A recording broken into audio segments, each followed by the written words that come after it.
Welcome to Washington. I'm Brett Baer. We're getting new insights tonight on just how much Hillary Clinton ignored President Obama's wishes during her work as Secretary of State, his Secretary of State.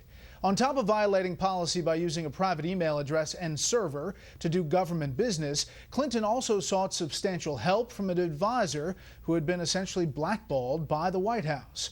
We have Fox team coverage tonight. Britt Hume looks at how the latest revelations play into an all too familiar narrative about Clinton's trustworthiness. But we begin with Chief White House correspondent Ed Henry, who's been going through the latest treasure trove of emails at the State Department. Good evening, Ed. Good evening, Brett. Well, Hillary Clinton wanted the headline today to be that she's now raised a record-setting $45 million in the early days of this campaign. Her team is dealing tonight with new fallout over what emails were released and what emails were not released. Hillary Clinton vowed in March she never sent classified information from her unsecured private email server. Yet today, under questioning from Fox, Admiral John Kirby confirmed the State Department held back about 25 of Clinton's emails that were deemed classified after the fact.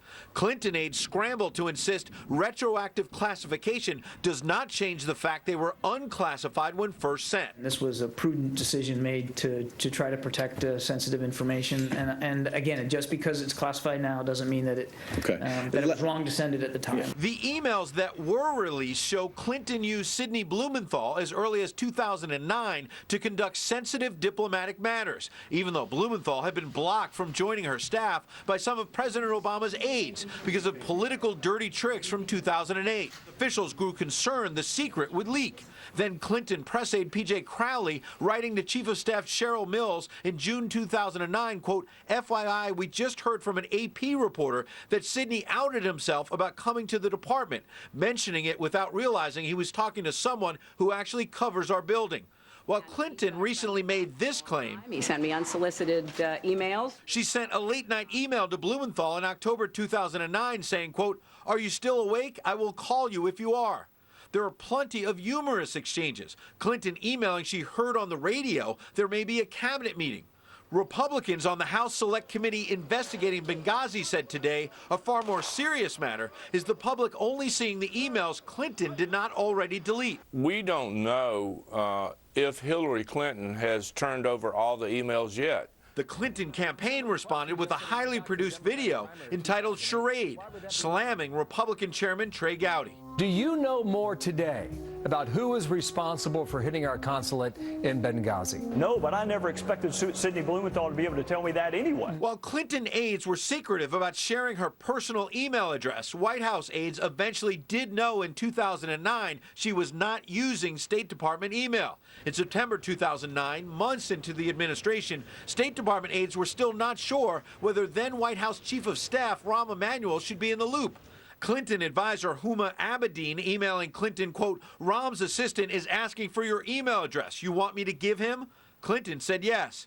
In June 2009, senior White House advisor David Axelrod sent Clinton a get well message on her private account. Seemingly contradicting Axelrod's claim this month, he was surprised Bill Daley had no idea Clinton was using a private server. I think it is unusual. He was the chief of staff. I confess I didn't, I was there. I was the senior advisor. I didn't know that.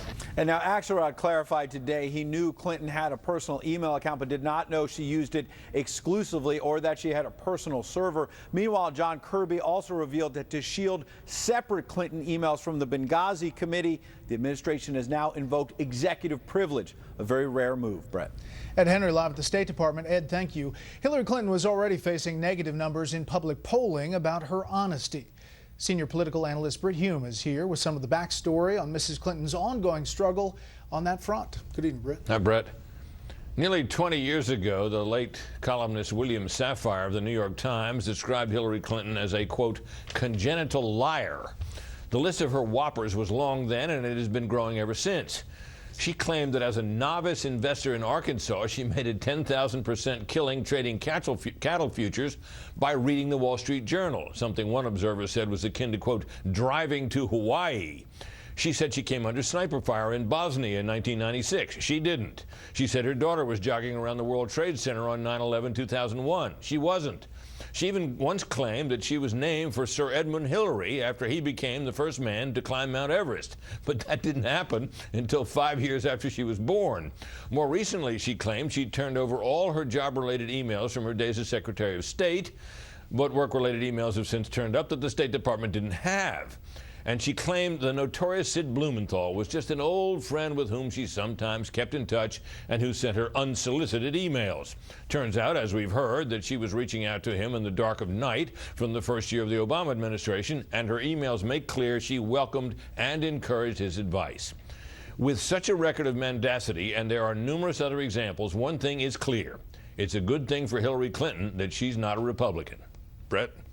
You know, Britt, you look at those polls and the upside-down numbers on honesty, but you talk to Republicans around the country and they all say one thing. To quote Secretary Clinton, at this point, what difference does it make?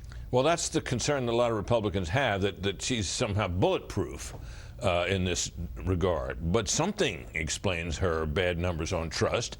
Something explains the rise of Bernie Sanders in the polls and the enthusiastic crowds that he's getting. Look, the issue with Clinton is truthfulness and, for a better word, authenticity, a word we often hear in politics these days. Well, Bernie Sanders, who may be, out there where the buses don't run in terms of his issue positions in the eyes of many voters, is nothing if not authentic. And look, he's doing great, and he certainly was not expected to. It has to have something to do with this with Hillary Clinton. Okay, Britt, as always, thank you.